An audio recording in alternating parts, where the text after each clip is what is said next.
Hello प्यारे विद्यार्थियों, smart academic YouTube channel पर आपका हार्दिक स्वागत है। आई होप कि आप सभी स्वस्थ होंगे, मस्त होंगे। आज हम बात कर रहे हैं कार्यपत्रक 71 के बारे में, यानी 71 कार्यपत्रक। अगर आपने अभी तक चैनल को सब्सक्राइब नहीं किया तो प्लीज़ चैनल को सब्सक्राइब जरूर करें। वीडियो को एंड तक जरूर देखें क्योंकि अपन एक साथ यानी 2-3 कार्यपत्रक करेंगे। शुरुआत करते हैं। दक्षता, पूर्णांकों की तुलना, आरोही व अवरोही क्रम की समझ विकसित कर पाना। यानी इससे पहले भी अपन कर चुके हैं आरोही और अवरोही के बारे में। आरोही का मतलब होता है यानी छोटे से बड़े की ओर, अवरोही क्रम मतलब होता है बड़े से छोटे की ओर। शुरुआत करते हैं। संख्या रेखा का प्रयोग करते हुए वह पूर्णांक ज्ञात करें जो -10 से 3 अधिक है। जैसे -10 कहाँ पे है, देखो यहाँ से इन 0 से चलेंगे तो -10, ये रहा -10। इससे 3 अधिक है तो 3 अधिक कहाँ चलेंगे, 1 2 3, तो क्या आ जाएगा -7। दूसरा है -2 से 3 कम है, तो -2 से 3 कम है। देखो पहले तो -2 पे चलो, उससे 3 कम करना है तो 1 2 3, तो यानी क्या हो जाएगा -5। तो अपन को यहां पे घेरा लगाना है। दूसरा है संख्या रेखा का प्रयोग करते हुए निम्नलिखित पूर्णांकों के जोड़ को प्रदर्शित करें और उनका मान बताएं। जैसे +6 और -6 है, सॉरी प्लस के 6 और प्लस के 9 और माइनस के 6 है, तो आपको क्या करना है, 9 में से 6 घटाएंगे तो कितना आ जाएगा 3। जैसे सबसे पहले बता रखा है इसने प्लस के 9, तो प्लस के इधर है, प्लस के इस साइड चलेंगे तो प्लस का आएगा 0 से।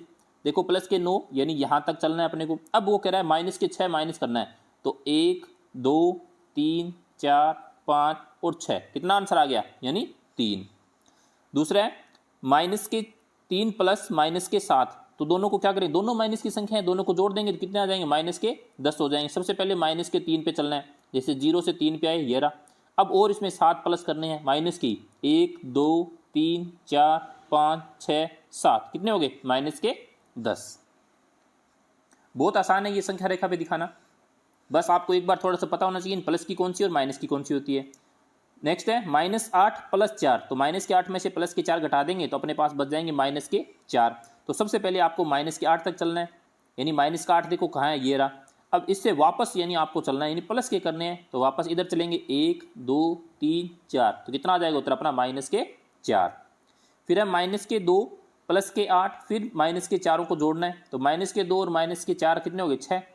-6 यानी प्लस के 8 है तो घटा देंगे इसमें से, तो बच जाएंगे अपने पास 2। सबसे पहले -2 पे चलना है, ये देखो -2। अब यहाँ से प्लस के 8 चलने हैं, तो 1 2 3 4 5 6 7 8 आ गए। अब यहाँ से फिर -4 वापस चलने हैं, तो 1 2 3 4, तो कितने आ गए, +2।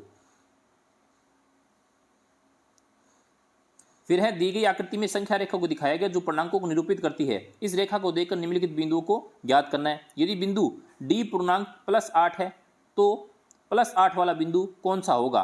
तो देखो प्लस वाला बिंदु यानी कौन सा होगा, तो यहाँ पे दे रखा है जैसे D पूर्णांक +8 है तो माइनस का, यानी यहाँ माइनस करना है आपको, ये प्लस की जगह यहाँ आपको माइनस करना है। तो -8 कौन सा बिंदु होगा, तो E होगा।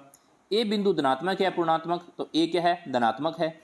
बिंदु बी और ई के संगत पूर्णांक कौन सी है, यानी जैसे बी देखो, बी ये रहा और ये ई रहा, इसके संगत कौन से हैं, तो बी का क्या है, +4 है, ई का -8 है, तो आपको लिखना है b +4 ई -8। बिंदु यानी ये यहाँ पे आपको गलत लिखा गया, जी पूछा गया, जी धनात्मक पूर्णांक है ऋणात्मक, तो जी क्या है, ऋणात्मक पूर्णांक है। अगला कार्यपत्रक 72, पूर्णांकों के योग, व्यवकलन, गुणा एवं भाग की संक्रियाओं को विकसित कर पाना। जैसे रिक्त स्थानों की पूर्ति करें, -438 में किसका भाग दिया जाए कि 1 आ जाए, तो -438 में -438 का भाग देंगे तो क्या आएगा अपने पास, 1 उत्तर आएगा।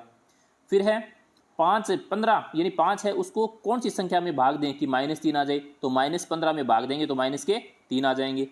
फिर -12 गुणा -6, इन दोनों को जब गुणा करेंगे तो आंसर कितना आएगा, तो दोनों माइनस की संख्या है, गुणा करेंगे तो प्लस में हो जाएगी तो बेहतर होंगे। 0/a का उत्तर क्या आएगा, यानी 0 ही आएगा। फिर अगला है निम्नलिखित में से प्रत्येक का मान ज्ञात कीजिए। -107 में 107 का भाग देंगे तो आएगा -1।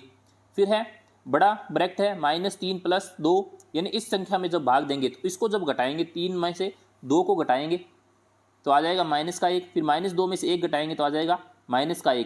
तो माइनस माइनस क्या हो जाता है, प्लस, और भाग देना है तो आपको -1 में -1 का भाग देंगे तो आ जाएगा उत्तर अपना 1। उसके बाद है -36 + -9, तो माइनस माइनस के हैं तो 36 का भाग देंगे तो आ जाएगा 4। फिर 4 गुणा माइनस के 3 गुणा माइनस के 5 है तो उत्तर आ जाएगा अपना 60। अगला है दिए गए कथन सत्य है असत्य बताना है। पूर्णांकों के योग के लिए क्रम विनिमयता का नियम संतुष्ट होता है, तो ये क्या है, असत्य है, तो आपको क्रॉस करना है यानी असत्य लिखना है। फिर किसी पूर्णांक संख्या में शून्य को जोड़ने का वही पूर्ण संख्या प्राप्त होती है, तो ये भी सही है। -23 भाग -1 तो उत्तर कितना आएगा 0, तो ये गलत है क्योंकि उत्तर कितना आएगा, भाग देंगे तो यानी 23 ही आएगा, तो ये अपना गलत है, असत्य लिखना है। पूर्ण संख्याओं के लिए 0 गुणात्मक तत्समक है, ये भी असत्य है। फिर है यदि दोपहर 12 बजे तापमान 0 से 5 डिग्री ऊपर था, यदि वह आधी रात तक 2 डिग्री प्रति घंटे की दर से कम होता है तो आधी रात को तापमान क्या होगा। अब देखो दोपहर के 12 बजे -5 डिग्री थे, अब रात्रि 12 बजे यानी 2 गुणा 12 तो कितना तापमान कम हो गया, 24 डिग्री कम हो जाएगा। तो रात्रि के 12 बजे यानी माइनस में चला जाएगा, प्लस के 5 थे और माइनस के यानी कमी कितने की हुई है, 24 की कमी हुई है, तो अब बच गया 6 से -19 डिग्री सेल्सियस, तापमान क्या हो जाएगा यानी कम हो जाएगा। फिर है ऐसे पूर्णांक युग्म लिखिए जिनका यानी योग कितना होना चाहिए, -6 होना चाहिए, तो -3 प्लस -3 तो योग कितना हो जाएगा -6। अंतर 15 माइनस के 15 होना चाहिए, तो अपन क्या लिखेंगे माइनस के 45 और प्लस के, तो माइनस के 45 और प्लस के कितने लिखेंगे अपन, यानी यहाँ प्लस को करना है 30। अंतर 4 होना चाहिए, तो क्या होगा 8 यानी प्लस के 8 माइनस के 4 होंगे, तो अंतर 4 का आ जाएगा। योग 0 होना चाहिए, तो -8 + 8 तो बराबर इनका योग क्या होगा 0 होगा।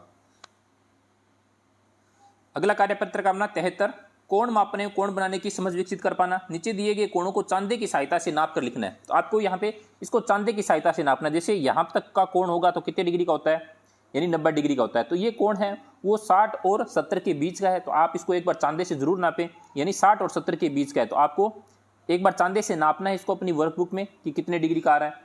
दूसरा है एक सरल रेखा का कोण पूछा जाता है तो होता है 180 डिग्री, तो लिख देंगे 180 डिग्री। फिर है ये कोण पूछा गया कितने का है, तो ये 120 डिग्री का है, इसको भी आप चांदे की सहायता से नापना, ये भी 60 और 70 के बीच में आएगा, तो इसको भी आप एक बार यानी खुद से नाप के देखना ताकि आपको भी पता चले यानी कोण कैसे नापा जाता है। फिर है ये कोण पूछा गया कितने का है, तो ये समकोण है 90 डिग्री का हो जाएगा। ये एक सीधी रेखा का कोण पूछा गया है तो 180 डिग्री का होगा।